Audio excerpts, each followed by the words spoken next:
دوستو سیدنا غوث پاک رضی اللہ تعالیٰ عنہ کے سیرت نگاروں نے لکھا ہے کہ سیدنا غوث پاک رضی اللہ تعالیٰ عنہ فرماتے ہیں میری عمر چند سال تھی، یوم عرفہ یعنی 9 ذی الحج کا دن تھا۔ آپ فرماتے ہیں کہ میں اور بچوں کی طرح کھیلتے ہوئے ایک بیل کے پیچھے بھاگ رہا تھا کہ اچانک وہ بیل میری طرف مڑا اور بزبان فصیح یعنی انسانوں کی طرح کلام کرتے ہوئے اس بیل نے کہا کہ اے عبد القادر، اللہ نے تجھے کھیل کود کے لیے پیدا نہیں فرمایا بلکہ اللہ تعالیٰ نے تجھے خاص مقصد کے لیے پیدا فرمایا ہے۔ تو سیدنا غوث اعظم رضی اللہ تعالیٰ عنہ فرماتے ہیں کہ ایک بیل کو انسانوں کی طرح کلام کرتے ہوئے سنا تو مجھ پر خوف طاری ہو گیا اور میں بھاگ کر فوراً اپنے گھر کے چھت پہ آ گیا۔ جو ہی میں اپنے مکان کے چھت پہ آیا تو میں نے دیکھا کہ میدان عرفات کا منظر میری نگاہوں کے سامنے ہے۔ میں نے اپنے گھر کی چھت سے میدان عرفات میں حاجیوں کو حج کا رکن اعظم یعنی وقوف عرفات ادا کرتے ہوئے دیکھا۔ میدان عرفات میں حاجی اللہ کی تسبیح و تعلیل میں اللہ کے سامنے آہوزاری میں مشغول تھے۔ تو سیدنا غوث اعظم رضی اللہ تعالیٰ عنہ فرماتے ہیں اس واقعے کے بعد میں نے بغرض علم سوئے بغداد رخت سفر باندھا۔ تو آئیے قبلہ ڈاکٹر صاحب کی زبانی سیدنا غوث پاک رضی اللہ تعالیٰ عنہ کی عظمت و شان کے چند گوشے سماعت کرتے ہیں۔ آج کی اس کانفرنس میں سبحان اللہ، چند کلمات حضور سیدنا غوث الاعظم رضی اللہ تعالیٰ عنہ کی شان ولایت کے حوالے سے جو عرض کرنا چاہتا ہوں، ان میں یہ بات اہم تر ہے کہ تمام اولیاء کرام کی ولایت اللہ جل مجدہ کے ساتھ تعلق پر استوار ہوتی ہے۔ وہ تعلق جب ایک روح کی دائمی کیفیت اور دائمی حالت اور دائمی مقام میں بدلتا ہے اور تعلق قلب و باطن کے رگ و ریشے میں سرایت کر جاتا ہے تو اسے تصوف کی اصطلاح میں نسبت کہتے ہیں۔ ہر ولی کو اس تعلق خاص کے حوالے سے کوئی نہ کوئی نسبت حاصل ہوتی۔ کسی کو نسبت عشق نصیب ہوتی ہے، کسی کو نسبت اطاعت نصیب ہوتی ہے، کسی کو نسبت معرفت نصیب ہوتی ہے، اور پھر یہ نسبتیں جو فروغ پاتی ہیں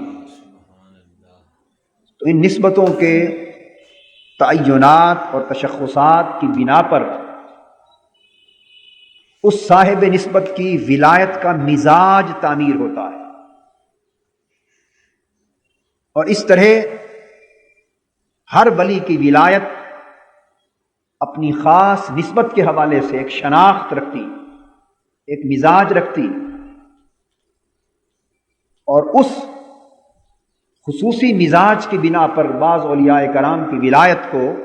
ولایت عیسوی کا نام دیا جاتا ہے۔ بعض اولیاء کرام کی ولایت ولایت موسوی کہلاتی اور بعض کی ولایت ولایت ابراہیمی کہلاتی۔ یہ عیسوی، موسوی اور ابراہیمی ولایتیں دراصل ولایت کے وہ مختلف مزاج ہیں جو ان کی روحانی نسبت کی بنا پر اپنے خاص تشخص کے حوالے سے تعمیر ہوتے ہیں۔ بعض اولیاء کرام ایک نسبت کے حامل ہوتے ہیں، اس طرح علاوہ اس کے بھی نسبتیں۔ بعض اولیاء کرام 2 نسبتوں کے حامل ہوتے ہیں، بعضوں کو 3 نسبتیں ملتی، بعض اولیاء کرام ایسے بھی ہیں جو 7 نسبتوں کے جامع ہوتے ہیں۔ مگر واقعہ یہ ہے کہ ہر ایک نسبت، خواہ وہ نسبت اطاعت ہو، نسبت معرفت ہو، نسبت عشق ہو، نسبت جذب ہو، وہ جو ترقی کرتی ہے، فروغ پاتی ہے، تو ترقی کرتے کرتے جب اپنے منتہائے کمال پہ پہنچتی ہے، اپنے کمال کے آخری حد پر پہنچتی ہے، تو وہ نسبت ابدیت میں بدل جاتی ہے۔ ہر نسبت کی آخری حد، ہر نسبت کی انتہا اور ہر نسبت کا منتہائے مقصود اور ہر نسبت کے سفر کمال کا آخری مرحلہ وہ نسبت ابدیت ہوتا۔ تو مختلف اولیاء کرام مختلف نسبتوں کو ترقی دے دے کر ایک مرحلے پر جا کر نسبت ابدیت کو حاصل کرتے ہیں۔ اسی طرح ولایت عیسوی، ولایت موسوی اور ولایت ابراہیمی اپنے تمام تر مراحل، مدارج، رتبے اور کمالات سے گزرتی جب اپنے نقطہ کمال پہ پہنچتی ہے تو وہ ولایت محمدی کے دائرے میں داخل ہوتی ہے۔ حضور سیدنا غوث الثقلین، غوث العظم ابو محمد محی الدین شیخ عبد القادر جیلانی رضی اللہ تعالی عنہ اپنی نسبت میں بھی صاحب امتیاز تھے اور اپنی ولایت میں بھی صاحب امتیاز تھے۔ وہ نسبت ابدیت جو دیگر سالکین کو، طریقت اور روحانیت کی راہ کے مسافروں کو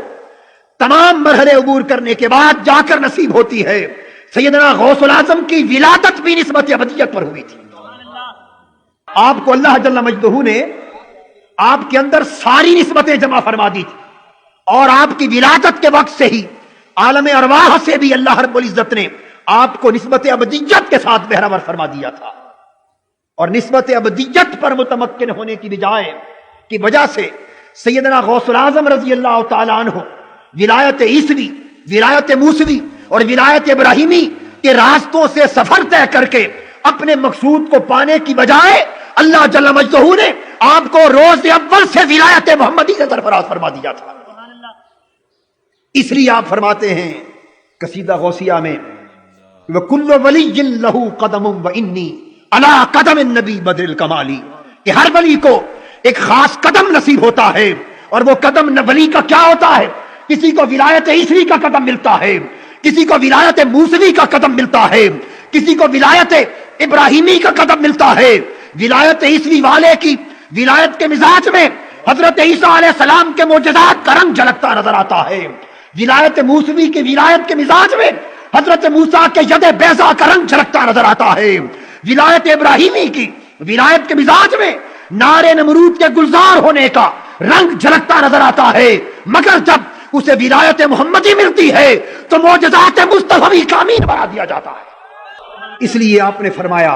وَكُلُّ وَلِيٍّ لَهُ قَدَمٌ وَإِنِّي، ہر ولی کو ایک قدم ملتا ہے، ہر ولی کے لیے ایک راستہ ہے، ہر ولی کے لیے ایک نسبت ہے، ہر ولی کے لیے مزاج ولایت ہے، ہر ولی کے لیے ایک اپنا طریقہ کمال ہے، مگر کسی کو کوئی راستہ ملا، کسی کو کوئی راستہ ملا، مگر عبد القادر کو قدم مصطفیٰ نصیب ہوا اور راستہ محمدی نصیب ہوا رضی اللہ تعالیٰ عنہ۔ یہی وجہ ہے کہ آپ کو محبوبیت میں وہ کمال نصیب ہوا جس کا تصور بھی نہیں کیا جا سکتا۔ اولیاء کرام یہ مقامات جب طے کرتے ہیں اللہ رب العزت کی بارگاہ سے قرب کی منزلیں پاتے ہیں، قرب کی منزلیں پاتے ہیں۔ اور قرب کی تین قسمیں، یہ تین درجے کہیے، قرب کے تین درجے، قرب نوافل، قرب فرائض اور جمع بین القربین۔ صحیح بخاری اور مسلم میں متفق علیہ حدیث، حدیث قدسی، حضور علیہ الصلوۃ والسلام نے فرمایا کہ اللہ جل مجدہ کا یہ ارشاد ہے، معروف حدیث ہے، میں اس میں سے ایک نقطہ عرض کرنا چاہتا ہوں۔ اللہ پاک نے فرمایا من عادى لي وليا فقد آذنته بالحرب وما يتقرب الي عبد بشيء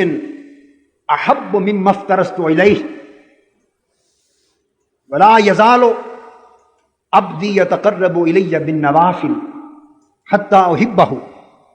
فاذا احببته كنت سمعه الذي يسمع به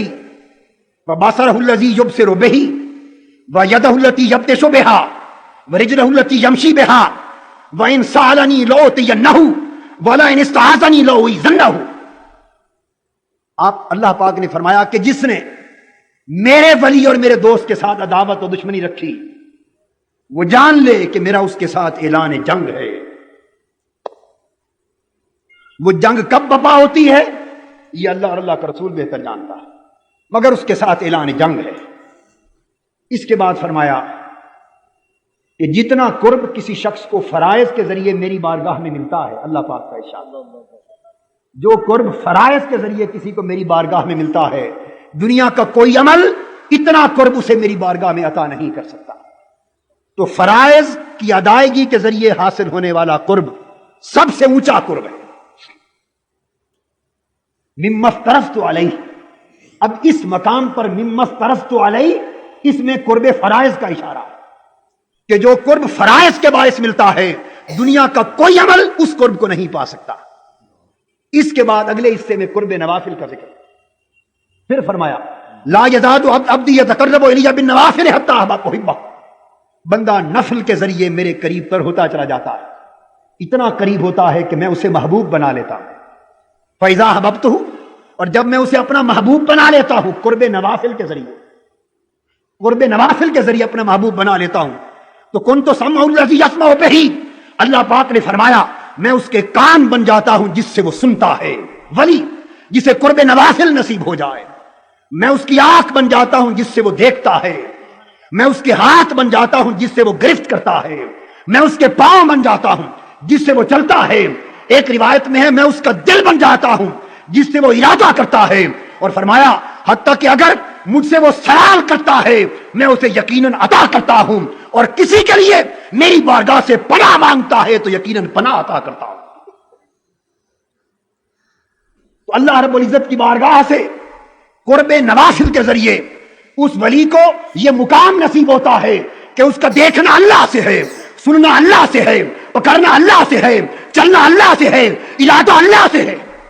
اس کی ساری حرکات کے اندر فاعل اللہ کی ذات ہو جاتی۔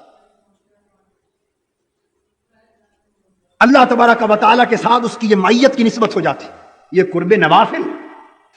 تو نوافل کا قرب یہ ہے کہ اللہ اس کے کان بن جاتا ہے جس سے ولی سنتا ہے، اللہ آنکھ بن جاتا ہے جس سے اللہ کا ولی دیکھتا ہے، اللہ اس کے ہاتھوں کی مانند نسبت فرماتے ہیں اپنی طرف جس سے وہ گرفت کرتا ہے، اللہ نے اس کے دل کی نسبت اپنی طرف کی جس سے وہ ارادہ کرتا ہے۔ یہ مقام معیت کا تو اللہ کے ولی کو قرب نوافل کے ذریعے ملتا ہے،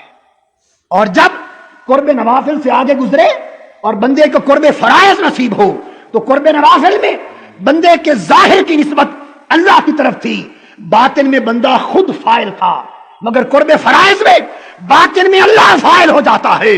اور اب وہاں صورتحال بدل جاتی ہے، وہ مقام معیت تھا اور قرب فرائض پر مقام فنائیت ہو جاتا ہے، فنائیت کا مقام ہو جاتا ہے۔ پہلے دیکھتا بندہ تھا، کان اللہ کی طرف منسوب تھے،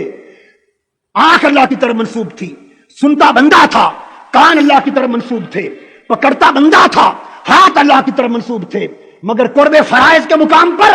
بندے کا دیکھنا نہ رہا، آنکھ بندے کی ہو گئی، دیکھنا رب کا ہو گیا، کان بندے کے ہو گئے، سننا رب کا ہو گیا، اب ہاتھ اللہ کے بندے کے ہو گئے، پکڑنا رب کا ہو گیا، دل بندہ کا ہو گیا، چاہنا رب کا ہو گیا۔ وہاں ظاہر کی نسبت اللہ کی طرف تھی، اب قرب فرائض میں آ کر باطن کی نسبت اللہ کی طرف ہوئی۔ قرب نوافل میں مقام معیت کا تھا، قرب فرائض میں مقام فنائیت کا ہو گیا، اب فعال اللہ کی ذات ہو گئی، وہ بندہ ایک مردہ ہے، قوت اللہ کی کار فرما ہے، مگر اب ظاہر بندے کا ہے۔ اور جب جمع بین القربین کا مقام آتا ہے، اس قرب فرائض کے لیے فرمایا حدیث پاک میں الحق ینطق علی لسان عمر، کہ اللہ حضرت عمر کی زبان پر بولتا ہے، زبان حضرت عمر کی ہے، بولنا اللہ کی طرف منسوب ہے۔ اور دوستو پھر قرب نوافل کے بعد قرب فرائض کا دائرہ آتا ہے، اور ولی ترقی کرتا کرتا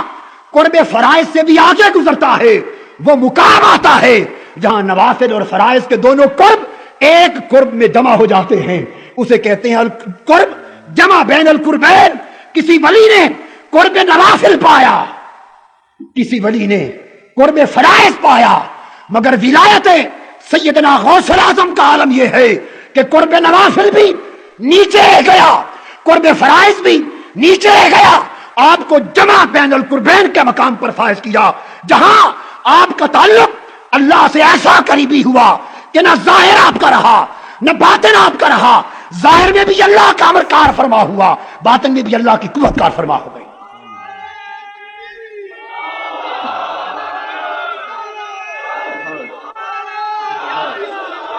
یہ وہ مقام ہے، یہ وہ مقام ہے کہ ظاہر و باطن میں اللہ کا ولی اپنا ارادہ چھوڑ دیتا ہے۔ کسی نے پوچھا اکابر اولیاء سے کہ سیدنا غوث الاعظم رضی اللہ تعالیٰ عنہ کا مقام کیا تھا؟ انہوں نے فرمایا ان کا مقام تھا پہلے مع اللہ، پھر فی اللہ اور پھر باللہ۔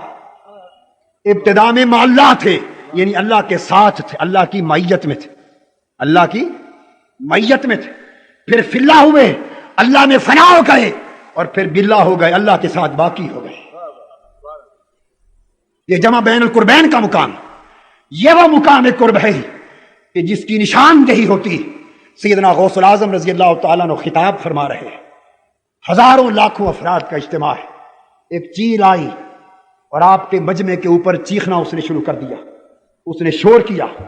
سیدنا غوث العظم رضی اللہ تعالیٰ عنہ اپنے خطاب کے جوش میں نہیں دیکھا کیا ہے، کس کا شور ہے، کیوں شور ہے، وہ چیخی، مجمع متوجہ ہوا، آپ کی گفتگو میں انقطاع ہوا، آپ نے غیر ارادی طور پہ فرمایا مالا کے قطع اللہ عنہ کا کہ ارے تو کیا ہے، تیرا سر قلم ہو جائے۔ بس زبان اقدس سے غیر ارادی طور پر یہ کلمہ نکلنا تھا، اس کا سر کٹ گیا اور تڑپ کے زمین پہ گر پڑی۔ جب خطاب ختم ہوا، آپ نے دیکھا کہ یہ کوئی چیز مری پڑی، پوچھا کیا ہے، عرض کہ حضور یہ چیل ہے۔ پوچھا کیسے مر گئی، یہ جمع بین القربین سمجھا رہا، کیسے مر گئی، عرض کہ حضور کی زبان سے نکلا تھا قطع اللہ عنہ کا کہ آپ مسکرا دیے، فرمایا بسم اللہ الرحمن الرحیم، ٹھوکر ماری، فرمایا جا چیل اڑ جا، تجھے مارنا مقصود نہ تھا، اڑ گئی، پرواز کر گئی۔ یہ وجہ ہے کہ سیدنا غوث العظم رضی اللہ تعالیٰ عنہ اس مقام پر فائز ہوئے کہ آپ نے فرمایا افلت شموس الاولین وشمسنا ابدن علی افق الاولی لا تغربوا، ولایتوں کے سورج چڑھے، غروب ہو گئے، مگر ہمیں ولایت کا وہ سورج نصیب ہوا چونکہ قدم مصطفیٰ تھا۔ جیسے پہلے نبی آئے اور تشریف لے گئے، پھر حضور آئے اور صاحب ختم نبوت ہوئے، پھر قیامت تک آقا کی نبوت کے ڈنکے بجتے رہے۔ اس لیے کئی اولیاء کی ولایت کے سورج چڑھے، اپنے اپنے وقت تک چمکے، غروب ہو گئے، مگر جب ولایت غوثیت کے سورج کے طلوع کا وقت آیا، فرمایا ابدن علی افق الاولی لا تغربوا، اب عبد القادر کی ولایت کا سورج چڑھا ہے، قیامت تک یہ چمکتا ہی رہے گا، اس پر طلوع رہے گا، غروب نہیں آ سکتا۔ یہ وجہ ہے چونکہ دائمی ولایت کا سورج چڑھا، اس لیے آپ کو یہ شرف نصیب ہوا کہ خطاب کرتے ہوئے بولے قدمی حاضہی علی رقبت کل ولی اللہ، میرا قدم ہر ولی اللہ کی گردن پر ہے۔ کیوں؟ چونکہ یہ جو صاحب قدم مصطفیٰ تھے، یہ صاحب قدم مصطفیٰ تھے، فرمایا میرا قدم ہر ولی کی گردن پر ہے۔ 313 اکابر اولیاء شرق سے غرب تک تھے جنہوں نے عالم روح میں آپ کے حکم کو سنا اور وہیں سر جھکا کے کہنے لگے بل علی راسی وعینی، حضور ہماری گردن پر نہیں، ہماری سر اور آنکھوں پر بھی ہے۔ حرمین کے اولیاء نے سر جھکایا، مصر کے اولیاء نے جھکایا، جزائر کے اولیاء نے جھکایا، سراندیب کے اولیاء نے جھکایا، عراق کے اولیاء نے سر جھکایا، عرب سے عجم تک، شرق سے غرب تک، حتیٰ کہ ہند کی سرزمین پر کسی پہاڑ کی غار میں حضرت خواجہ معین الدین چشتی اجمیری رضی اللہ تعالیٰ عنہ مراقب تھے۔ سرزمین بغداد سے صاحب قدم مصطفیٰ سیدنا غوث العظم کا فرمان ہواؤں اور فضاؤں میں گونجا، قدمی حاضہی علی رقبت کل ولی اللہ، میرا قدم ہر ولی کی گردن پر ہے۔ حضرت خواجہ اجمیر کا سر اس غار میں جھک گیا، کہا آقا اجمیر کے خواجہ معین الدین کی گردن پر ہی نہیں بلکہ سر اور آنکھوں پر بھی آپ کا قدم ہے۔ اس لیے حضرت خواجہ اجمیر صاحب قدم مصطفیٰ کی بارگاہ سے حصول فیض کے لیے بغداد پہنچے اور آپ نے اکتساب فیض کیا، اور شہنشاہ اولیاء سلطان العارفین حضرت خواجہ خواجگان حضرت خواجہ بہاؤالدین نقشبند رضی اللہ تعالیٰ عنہ 100 سال بعد ولادت ہوئی، 100 سال بعد ولادت ہوئی، مگر 100 سال بعد ولادت ہوتی ہے، مگر عالم روح میں حضرت خواجہ بہاؤالدین نقشبند کی روح مزائے غوث اعظم کی طرف، بغداد کی طرف منہ کر کے 100 سال بعد پیدا ہوتے ہیں، مگر فیض پہلے لے رہے ہیں۔ اور حضرت شیخ سہرورد شہاب الدین سہروردی رضی اللہ تعالیٰ عنہ نوعمری میں اپنے چچا کے پاس مل کر آتے، آپ کی بارگاہ میں آپ دست اقدس سینے پر رکھتے ہیں اور سینہ فیض یاب کر دیتے ہیں۔ تمام ترک، تمام سلاسل اور شرق سے غرب تک تمام اولیاء کو سیدنا غوث العظم رضی اللہ تعالیٰ عنہ کی وساطت سے فیض مصطفی تقسیم ہوا۔ یہ وجہ ہے کہ حضرت خواجہ سرہند حضرت خواجہ مجدد الفسانی قدس سر العزیز اپنے مکتوبات شریف میں آخر میں جا کے بیان فرماتے ہیں کہ ولایت کی 2 قسمیں ہیں، ولایت صغرا اور ولایت کبرا۔ ولایت صغرا مقام غوثیت پر جا کے ختم ہو جاتی ہے، غوث سے آگے ولایت صغرا کا کوئی مقام نہیں، مگر ولایت کبرا کا مقام غوث اعظم ہے۔ غوث اعظم فرمایا یہ غوثیت عظمیٰ کا مقام آقا دو جہاں سے حضور کی اہل بیت پاک کے ائمہ کو منتقل ہوا، اور ائمہ اہل بیت پاک کے بعد وہ غوثیت عظمیٰ سیدنا غوث العظم شیخ عبد القادر جیلانی رضی اللہ تعالیٰ عنہ کو نصیب ہوئی، اور فرماتے کہ اب وہ ولایت نصیب ہوئی کہ قیامت تک اب ان کی ولایت کا سورج چمکتا رہے گا۔ اب اولیاء کا اتفاق ہے کہ کسی بادشاہ کو بادشاہت روحانی، کسی ولی کو قطبیت، اور کسی غوث کو غوثیت، اور کسی ولی کو ولایت اس وقت تک نہیں ملتی جب تک بارگاہ غوث اعظم سے مہر تصدیق نہ لگ جائے، کیونکہ ابداً علی فلک الاولیٰ لا تغرب۔ اب قیامت تک آقا دو جہاں نے آپ کے آفتاب ولایت کو بلند کر دیا ہے، اور وہ آفتاب ولایت چمک رہا ہے۔ آج اللہ کا فضل ہے 900 سال بیت جانے کے باوجود وہ ولایت کا آفتاب شرق سے غرب تک اپنی کرنیں بکھیر رہا ہے، اپنی شعائیں بکھیر رہا ہے، اور جو فیضان حیات ظاہری میں سیدنا غوث العظم کی بارگاہ سے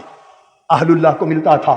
وہی فیضان حیات برزخی میں آپ کے مزار اقدس سے اہل اللہ لے رہے ہیں۔ اور جو ولی بغداد جائے اور سیدنا غوث پاک کی بارگاہ میں حاضری نہ دے، اس کی ولایت سلب ہو جاتی ہے، اس کی ولایت برقرار نہیں رہتی، کیونکہ وہ شہنشاہ ولایت کا دربار ہے، وہ شہنشاہ ولایت کا دربار ہے۔ حضرت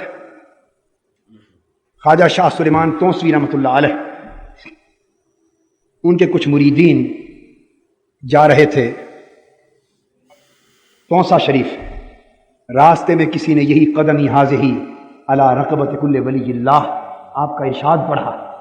اور وہ کہنے لگے کہ سیدنا غوث پاک کا یہ مقام بے شک بلند ہر ولی کی گردن پر ہے، مگر ہمارے پیر اور شیخ حضرت خواجہ شاہ سلیمان توسوی رحمۃ اللہ علیہ خود اتنے بلند مقام کے عامل ہیں کہ ان کی گردن پر ان کا قدم نہیں ہے۔ یہ مریدین میں سے بعض نادانوں نے کہا، توسا شریف پہنچے، معاملہ حضرت شاہ سلیمان توسوی رحمۃ اللہ علیہ کی خدمت میں پہنچا، عرض کر دیا گیا، آپ مسکرا پڑے اور اپنے مریدین کی طرف مخاطب ہو کے فرمانے لگے کہ میرے ظالم مرید مجھے ولی نہیں سمجھتے، ہائے ہائے، یہ ظالم مجھے ولی نہیں سمجھتے، میں ان کا پیر ہوں، یہ میرے مرید ہیں، مجھے ولی نہیں سمجھتے، اگر مجھے ولی سمجھتے تو میری گردن پر غوث پاک کا قدم مانگتے، کہ غوث پاک کا قدم جس کی گردن پر نہیں وہ ولی نہیں ہے، اور جو ولی ہے وہ قدم غوثیت سے پاک نہیں ہے۔ دوستو، ابھی 2-4 روز پہلے مولانا اشرف علی صاحب تھانوی کی سمان حیات علماء دیوبند کے اکابر عضو اشرف السوانح مطالعہ کر رہا تھا، وہ بیان کرتے کہ انہوں نے خواب میں دیکھا حضرت حاجی امداد اللہ مہاجر مکی رحمۃ اللہ علیہ کی قبر کو، خواب میں دیکھا ان کی قبر انور کو، مزار مبارک کو، کہ وہ اونچا مزار ہے، اور حضرت حاجی امداد اللہ مہاجر مکی رحمۃ اللہ علیہ قبر اوپر سے کھلی ہوئی ہے، اور دیکھا کہ وہ اٹھ کے بیٹھ گئے۔ جب اٹھ کے بیٹھے تو فرماتے ہیں کہ ہماری نظر جو پڑی اس قبر انور کی اندر دیوار پر، تو حضرت حاجی امداد اللہ مہاجر مکی رحمۃ اللہ علیہ ان کی اندر قبر کی دیوار پر لکھا تھا، سگے درگاہ جیلا شو چہائی قرب ربانی۔ یہ عالم برزخ کی دیوار پہ لکھا ہے، عالم برزخ ہے، قبر ہے، اور قبر بھی حضرت حاجی امداد اللہ مہاجر مکی کی ہے، اور برزخ کی دیوار اور برزخی مشاہدہ اس پر لکھا ہے سگے درگاہ جیلاں شو تو خواہی قرب ربانی، اور واقعہ تھانہ بھون کا ہے ہند کا۔ اور پھر آگے دیکھیے، آج عقائد بدل گئے، مادیت نے عقیدوں کو برباد کر دیا، صحیح الاعتقادی ختم ہو گئی۔ ان علماء اکابر کو ماننے والوں کبھی ٹھنڈے دل سے ان کی کتابیں پڑھا کرو۔ مولانا اشرف علی تھانوی صاحب خود ان کی کتاب افاضات یومیہ، یاد کریں کیا نام ہے؟ افاضات یومیہ۔ روزانہ جو مجلس ہوتی تھی ان کی اور جو کچھ بیان فرماتے تھے ان کے مریدین علماء نقل کر لیتے تھے۔ افاضات یومیہ اس میں نقل کرتے، مولانا تھانوی نقل کرتے، کہتے ہیں کہ میں نے حضرت مولانا فضل الرحمان گنج مراد آبادی رحمۃ اللہ علیہ سے سنا، اور اس لیے یقین کیا کہ ان کی زبان سے سنا اور اعتقاد کر لیا، اور اب آگے اپنے مریدوں اور شاگردوں کو سنا رہے، کہتے ہیں کہ لوگوں تم تعجب کرتے ہو اولیاء اللہ کے حالات پر، اولیاء اللہ کے کمالات پر، اولیاء اللہ کی کرامات پر، آؤ میں تمہیں ان سے ایک عجیب تر بات سناتا ہوں، اور جو مولانا فضل الرحمان گنج مراد آبادی کی زبان سے سنی، جس میں شک بھی نہیں کیا جا سکتا۔ تو تھانوی صاحب فرماتے ہیں کہ میں نے سنا کہ سیدنا غوث الاعظم رضی اللہ تعالیٰ عنہ کا ایک دھوبی مر گیا۔ یہ عمر بھر آپ سنتے رہے، علماء سے سنتے تھے کہ نہیں؟ اور اس کرامت کا لوگ مذاق اڑا دیتے ہوں گے، دیکھو جی یہ دھوبی مر گیا، یہ عجیب بات ہے۔ مگر اب آج میں سنا رہا ہوں مولانا اشرف علی صاحب تھانوی کے حوالے سے، اب جس کا مذاق اڑانے کا جی چاہے انہی کا اڑائے، میں تو فقط ناقل ہوں، میں تو محض حوالہ دے رہا ہوں۔ فرماتے ہیں کہ ایک دھوبی مر گیا، یہ ہے کمالات ولایت، یہ ہے برکت نسبت۔ لوگ پوچھتے ہیں اولیاء اللہ سے نسبت کا تمہیں فائدہ کیا ہے؟ تم شہزادہ غوث الورا کی بات کرتے ہو، تم بغداد شریف کی بات کرتے ہو، حضرت خواجہ حجویر کی بات کرتے ہو، حضرت خواجہ سرہند کی بات کرتے ہو، حضرت خواجہ اجمیر کی بات کرتے ہو، حضرت خواجہ نقشبند کی بات کرتے ہو، خواجہ سرورد کی بات کرتے ہو، اور شہنشاہ اولیاء سیدنا غوث الثقلین کی نسبت کی بات کرتے ہو، حضرت قدوۃ الاولیاء کی نسبت کی بات کرتے ہو۔ پوچھتے ہیں نسبت کا فائدہ کیا ہے؟ آؤ وہ فائدہ بھی کروڑوں فائدے ہیں، مگر اس میں سے ایک سن لو، ایک، اور وہ تھانوی صاحب کا حوالہ، جس کو سنائے میرا مت دیں حوالہ، جسے سنائے میرا حوالہ مت دے، مولانا اشرف علی تھانوی کا حوالہ دیں، حفاظات یومیہ کر۔ میری ذمہ داری فقط اتنی ہے کہ کوئی پوچھے کہ کہاں لکھا ہے، آئیے میں دکھا دوں گا، صرف اتنی ذمہ داری۔ وہ کہتے ہیں دھوبی مر گیا، نکیرین قبر میں سوال کرنے کے لیے آئے، اور دھوبی سے آ کے سوال کیا، پوچھا مر ربوں کا، تیرا رب کون ہے؟ وہ کہنے لگا میں تو ان پڑھ گناہگار سا آدمی ہوں، کچھ پتا نہیں تمہارے سوال کا، اتنا جانتا ہوں کہ غوث پاک کا دھوبی۔ پوچھا ماں نبیوں کا، پوچھا ماں دینوں کا، تیرا دین کیا ہے؟ وہ کہنے لگا اتنا پڑھا لکھا نہیں ہوں، گناہگار آدمی ہوں، بس اتنا معلوم ہے کہ حضور غوث پاک کے کپڑے دھوتا تھا۔ پوچھا ماں کنت تقول فی حق ھذا الرجل، کہنے لگا اتنی پہچان بھی نہیں، گناہگار آدمی،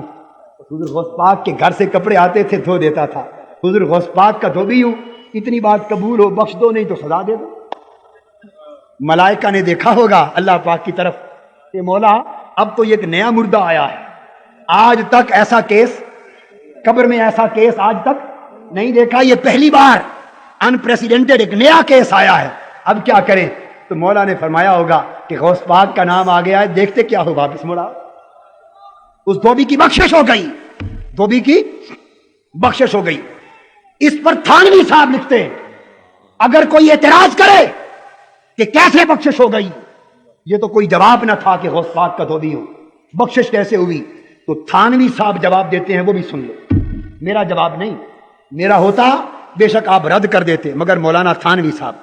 فرماتے ہیں کہ اس کی بخشش ہو گئی۔ اور کیوں ہوئی؟ کہتے ہیں کہ دھوبی کا بار بار یہ کہنا کہ غوث پاک کا دھوبی ہوں، اس کی نسبت کے کبھی ہونے کی دلیل تھا،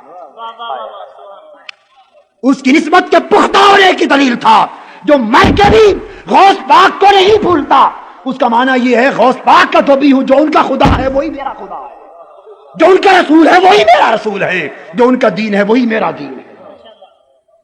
بخشش ہو گئی۔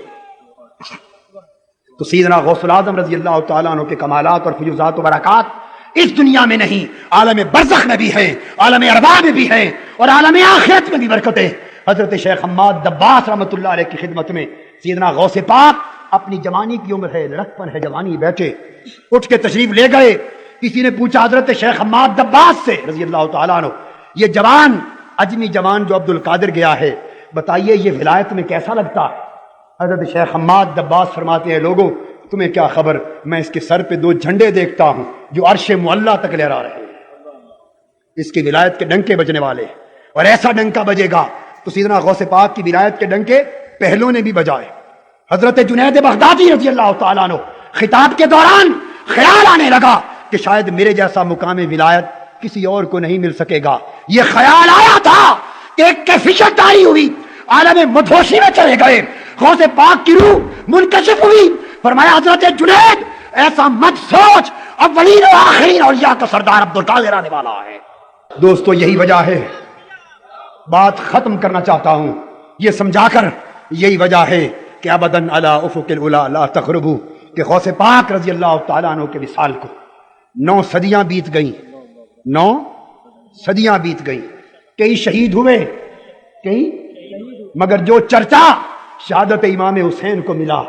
وہ کائنات میں کسی اور شہید کو انبیاء کے سوا امتوں میں کسی شہید کو یوں نہ مل سکا، اور کئیوں کا وصال ہوا،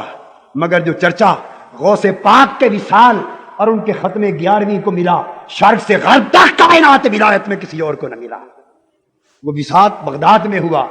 مگر ان کا ختم پاک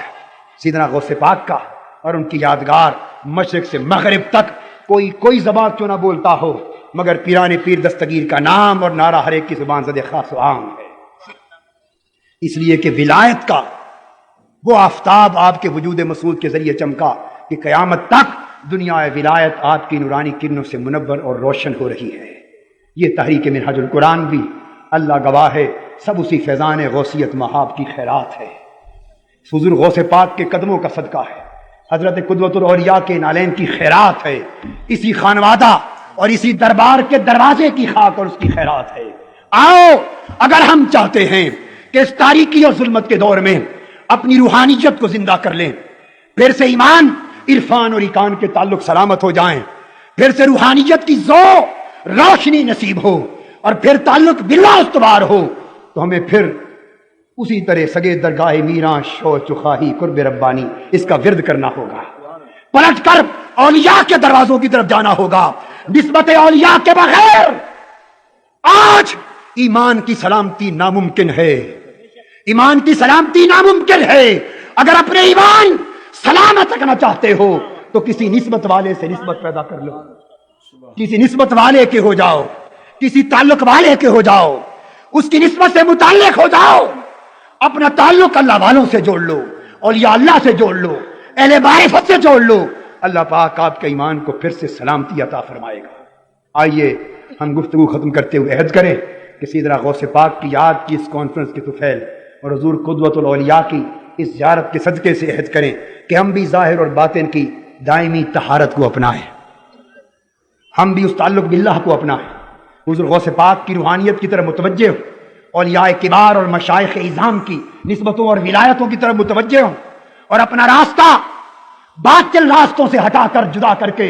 اولیاء اللہ کی راہ پر اپنا راستہ استوار کریں، وہ راہ اپنائیں جس پر اولیاء چلے، صوفیاء چلے، شہداء چلے، صدیقین چلے، عرفاء چلے، اتقیاء چلے اور اہل اللہ چلے۔ اللہ پاک ان کے طفیل دنیا اور آخرت میں ہمیں ایمان اور عمل کی سلامتی عطا فرمائے۔ وما علینا الا سبحان اللہ، سبحان اللہ۔ دوستو، سیدنا غوث پاک رضی اللہ تعالیٰ عنہ، آپ کی عظمت و شان کے کیا کہنے، اور شان سیدنا غوث پاک رضی اللہ تعالیٰ عنہ کی ہو، زبان قبلہ ڈاکٹر صاحب کی ہو تو پھر اپنا ہی مزہ ہوتا ہے۔ قبلہ ڈاکٹر صاحب کے کئی بیانات سیدنا غوث پاک رضی اللہ تعالیٰ عنہ کی عظمت و شان میں، آپ کے مختلف شانیں مختلف انداز سے، قبلہ ڈاکٹر صاحب کی کئی ویڈیوز ہیں، بیانات ہیں جو آپ نے بیان فرمائے ہیں، لیکن ہر بیان میں جدا مزہ ہے۔ تو اللہ تبارک و تعالیٰ ہمیں اولیاء کرام سے محبت اور ان سے نسبت رکھنے کی توفیق عطا فرمائے۔ بالخصوص سیدنا غوث پاک رضی اللہ تعالیٰ عنہ کا دامن کرم اللہ تبارک و تعالیٰ میں دنیا آخرت میں نصیب فرمائے۔ دوستو، اسی طرح کی ایمان افروز ویڈیوز کے لیے چینل سبسکرائب کر دیں۔ اگلی ویڈیو تک کے لیے اللہ حافظ۔